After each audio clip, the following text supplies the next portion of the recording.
చెరకు తోటలో చిక్కుముడి కథ. రచన పల్లా వెంకట్రామారావు. కథాపట్నం మనవరపు సీతారాం కుమార్. పచ్చని చెరకు తోటలు దట్టంగా అలుముకున్న ఆ ప్రాంతంలో సాయంత్రం వేళ చల్లని గాలి కూడా భయాన్ని మోసుకొస్తోంది. పత్తికొండ చుట్టుపక్కల గ్రామాలు ఒక అంతుచిక్కని భయంలో చిక్కుకున్నాయి. గత ఏడాది కాలంలో 7 మంది మహిళలు దారుణంగా హత్య చేయబడ్డారు. హత్యలు జరిగిన తీరు ఒకే విధంగా ఉంది. వారి మెడకు వారి చీరనే చుట్టి ఊపిరి ఆడకుండా చేసి చంపడం.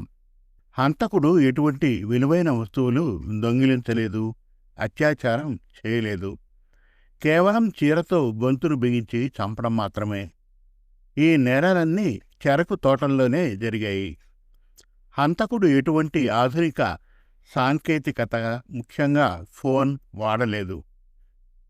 ఇది పోలీసులకు కేసును ఛేదించడంలో పెద్ద సవాలుగా మారింది. చెరకు తోట దట్టంగా ఎత్తుగా ఉండడం వల్ల లోపల జరిగే హత్యలు బయటకి కనిపించే అవకాశం తక్కువ. ఈ భయంకరమైన కేసును ఛేదించడానికి తెలివైన డిటెక్టివ్ ఇన్స్పెక్టర్ ప్రదీప్ కుమార్ రంగంలోకి దిగాడు. తొలి 5 హత్యల తర్వాత ఈ కేసు ప్రదీప్ చేతుల్లోకి వచ్చింది. తొలి 4 హత్యల గురించి అతను పూర్తి వివరాలు సేకరించుకున్నాడు. హంతకుడి జాడ కనుక్కోవడానికి ప్రదీప్ తన బృందంతో కలిసి పగలు రాత్రి అనే తేడా లేకుండా కష్టపడ్డాడు. 5వ హత్య తర్వాత ప్రదీప్ ఆ ప్రాంతంలో నిఘా పెంచాడు. 6వ హత్య జరిగిన రోజు రాత్రి ఒక ఆటో డ్రైవర్ ఊరి బయట ఒక వ్యక్తిని చూసినట్లు చెప్పాడు. అతన్ని ఎక్కడో చూసినట్లుగా ఉందని అన్నాడు. ప్రదీప్ అతని వివరాలు సేకరించుకొని ఆటో డ్రైవర్ చెప్పిన దాని ఆధారంగా ఒక కళాకారుడితో హంతకుడి ఊహా చిత్రాన్ని గీయించాడు. ఆ చిత్రం చూసిన గ్రామస్తులు ఒక్కసారిగా షాక్ అయ్యారు.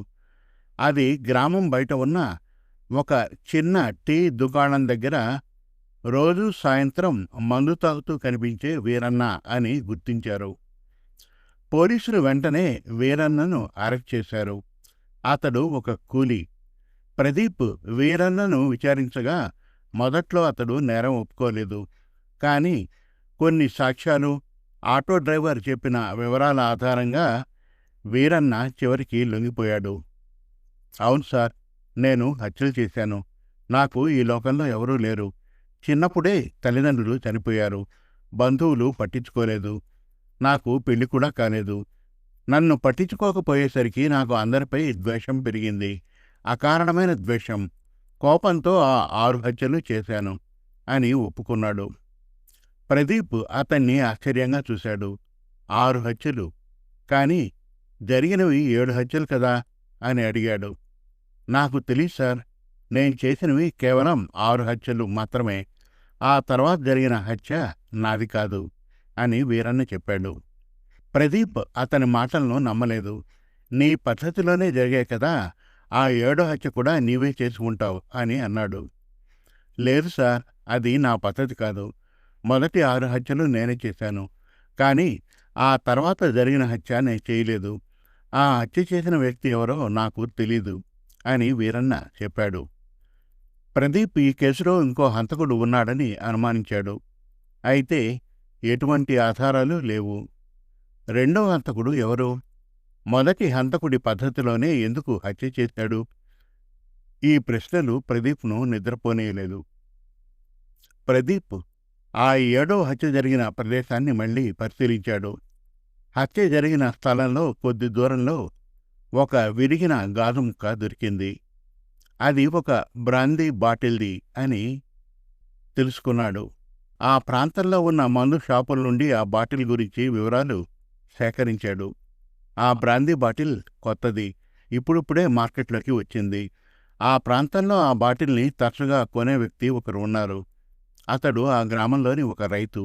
అతడి పేరు గిరి. గిరి చనిపోయిన మహిళ జానకికి బంధువు. ప్రదీప్ గిరిని విచారించగా అతడు మొదట ఏమీ చెప్పలేదు. కానీ తన ఎలిబి సరిగ్గా లేకపోవడంతో ప్రదీప్ అతడిని నిలదీశాడు. గిరికి వీరన్నకు ఏదైనా సంబంధం ఉందా అని కూడా అడిగాడు. లేదు సార్, నాకు అతడు ఎవరో కూడా తెలీదు అని అన్నాడు. గిరితో మాట్లాడిన తర్వాత ప్రదీప్ అతడి వివరాలు సేకరించుకున్నాడు. గిరి ఒకప్పుడు హైదరాబాద్లోని ఒక సాఫ్ట్వేర్ కంపెనీలో పనిచేసేవాడు. కానీ ఆ తర్వాత తన ఉద్యోగం కోల్పోయి తిరిగి గ్రామానికి వచ్చి వ్యవసాయం చేస్తున్నాడు. అతడికి 6 హత్యల గురించి తెలుసు. ఆ హత్యలు ఎలా జరిగాయో కూడా తెలుసు. అతడు వీరన్నను అనుకరిస్తున్నాడని ప్రదీప్ అనుమానించాడు. గిరిని పోలీస్ శైలిలో విచారించగా అతడు తన నేరాన్ని అంగీకరించాడు. అవును సార్, ఆ 7వ హత్య నేనే చేశాను అని చెప్పాడు. ఎందుకు? నీకు ఆ మహిళకు ఏం సంబంధం అని ప్రదీప్ అడిగాడు. నాకు జానకి బంధువు అవుతుంది. ఆమెతో డబ్బు లావాదేవీలు ఉన్నాయి. ఆమె భర్తకు తెలియకుండా 3 లక్షల డబ్బు నా దగ్గర దాచమని ఇచ్చింది. ఉద్యోగం లేక ఆర్థిక సమస్యల్లో ఉన్న నాకు ఆ డబ్బు దురాశను కలిగించింది.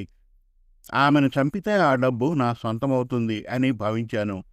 నేను హత్య చేసింది కేవలం నా వ్యక్తిగత కారణాల వల్ల. నా భార్య నన్ను వదిలి వెళ్ళిపోయింది. ఆమె నా స్నేహితుడితో వెళ్ళిపోయింది.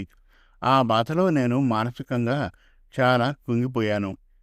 వీరన్న హత్యల గురించి విన్నప్పుడు వీరన్న పద్ధతిలోనే హత్య చేస్తే పోలీసులు అతన్ని అనుమానిస్తారని భావించాను అని గిరి చెప్పాడు. ప్రదీప్ ఈ మాటలు వినగానే ఆశ్చర్యపోయాడు. ఒకరు సైకోగా మారి హత్యలు చేస్తే మరొకరు అతన్ని అనుకరిస్తూ మరో కారణాల వల్ల హత్య చేయడం ప్రదీప్ ఊహించలేదు. ఈ కేసు ఒక చిన్న క్లూ వల్ల బయటపడింది. ఆ బ్రాందీ బాటిల్ ముక్క, ఆటో డ్రైవర్ ఇచ్చిన ఊహా చిత్రం, హంతకుల మానసిక స్థితిని అర్థం చేసుకున్న ప్రదీప్ అసాధారణమైన విశ్లేషణతో ఈ కేసును ఛేదించాడు. సమాప్తం.